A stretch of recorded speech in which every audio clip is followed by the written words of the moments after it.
আসসালামু আলাইকুম। আজকে আমি বেকারি স্টাইলে নান খাটাই বানিয়ে দেখাবো।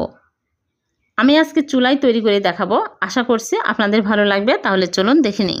প্রথমে একটা বাটিতে নিয়েছি সয়াবিন তেল আর 1 চামচ ঘি মিক্স করে নিচ্ছি। মিক্স করা হয়ে গেলে আমি এক সাইডে রেখে দিচ্ছি।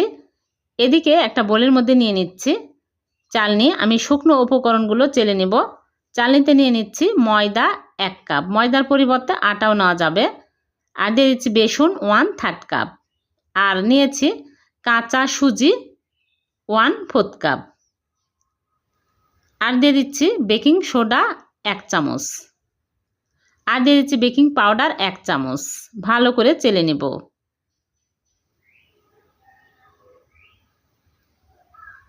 এগুলো ফেলে দিচ্ছি। এখন এর মধ্যে দিয়ে দিচ্ছি চিনি গুঁড়া 1/2 কাপ। চিনি আমি ব্লেন্ডারে গুঁড়া করে নিয়েছি। আস্ত চিনি দেওয়া যাবে না, তাহলে গলবে না, চিনি গুঁড়াই দিতে হবে। আর গুঁড়া দুধ দিয়ে দিচ্ছি 2 টেবিল চামচ। সামান্য পরিমাণে লবণ দিয়ে দিচ্ছি। এখন ভালো করে মিক্স করে নেব। তারপরে ঘি মিক্স করা তেলগুলো সব দিয়ে দিচ্ছি, দিয়ে ভালো করে মাখিয়ে নেব। এখানে দুধ পানি কিছুই দিতে হবে না, তেল দিয়েই মেখে নিতে হবে। এখানে আমার 1 কাপ তেল লেগেছে।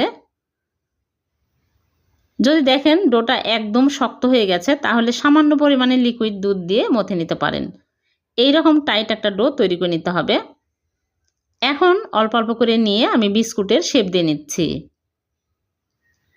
এরকম করে বানিয়ে নিচ্ছে। তারপরে একটা স্টিলের প্লেট নিয়েছি, প্লেটে তেল ব্রাশ করে নিয়েছি। এখন একটা একটা করে রেখে দিচ্ছি বানিয়ে।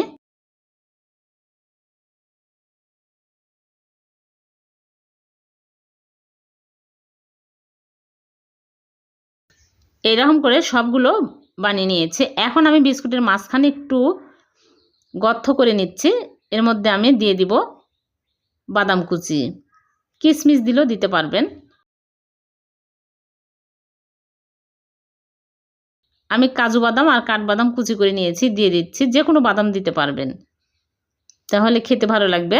তারপরে চুলায় বেক করব। এজন্য আগে থেকেই চুলায় আমি একটা পাত্র বসিয়ে 5 মিনিট প্রিহিট করে নিয়েছি, আর একটা স্ট্যান্ড বসিয়ে দিয়েছি। এখন এই প্লেটটা খুবই সাবধানে এই স্ট্যান্ডের উপরে বসিয়ে দিচ্ছি, দিয়ে চুলার আঁচ লো আঁচে করে ঢেকে জাল করব 30 মিনিট। এক এক চুলার আঁচ এক এক রকম, কম বেশি লাগতে পারে। ঢেকে রেখে দিচ্ছি। 30 মিনিট পর ফিরে আসব। ফিরে আসলাম 30 মিনিট পর। দেখুন বিস্কুটগুলো আপনাদেরকে দেখাচ্ছি, হয়ে গেছে। এখন চুলা থেকে নামিয়ে ঠান্ডা করে তুলে ভেঙে দেখাচ্ছি। খুবই মজার হয়েছে, একদম মুসমুসে হয়েছে বিস্কুটগুলো। সকাল বিকালে চায়ের সাথে খেতে খুবই ভালো লাগে। আর এই বিস্কুটগুলো কোনো এয়ারটাইট বক্সে রেখে অনেক দিন পর্যন্ত সংরক্ষণ করে রেখে খাওয়া যাবে। ভালো লাগলে লাইক কমেন্ট শেয়ার করে দিবেন, অন্যকে দেখার সুযোগ করে দিবেন। আর এরকম নতুন নতুন রেসিপি পেতে চ্যানেলটিকে সাবস্ক্রাইব করে চ্যানেলের সাথে থাকবেন। পেজ থেকে দেখে থাকলে পেজটিকে ফলো দিয়ে রাখবেন। আবার দেখা হবে। আল্লাহ হাফেজ।